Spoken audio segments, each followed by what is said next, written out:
a tutti, benvenuti in un nuovo video, questa volta parlato perché so che a molti di voi piace, quindi iniziamo subito. Come prima cosa vado a prendere il mio sacchetto e lo vado a girare, quindi mostro soltanto la parte argento.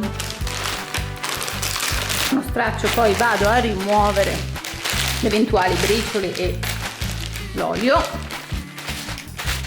Andiamo l'arma vincente, collo a caldo e andiamo a chiudere il nostro sacchetto. Non preoccupatevi se ci sono dei tagli. Bastone e vado a piegare in questo modo ed incollo.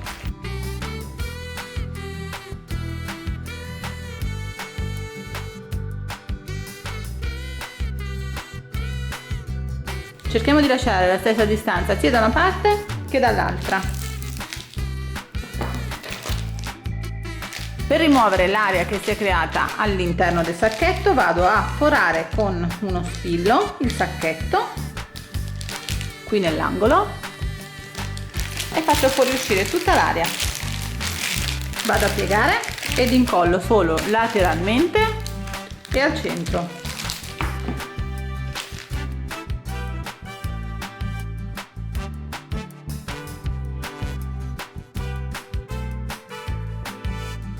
Una corda nella parte superiore, la vado ad incollare.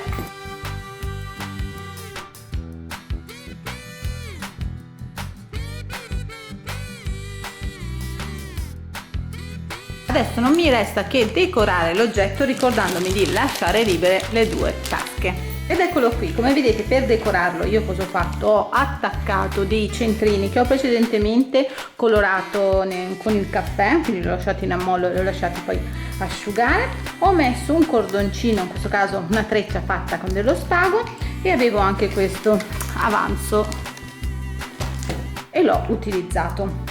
È un oggetto ovviamente molto versatile, in questo caso si può benissimo utilizzare come porta telecomandi, oppure fate un po', magari le incollate uno sotto l'altro, possono essere benissimo dei porta Barbie, dei porta giocattoli. Vi ringrazio per aver visto il video, mi raccomando, se non siete iscritti ancora al canale ricordatevi di iscrivervi e di condividere il video se vi è piaciuto, e ci vediamo al prossimo. Ciao, grazie!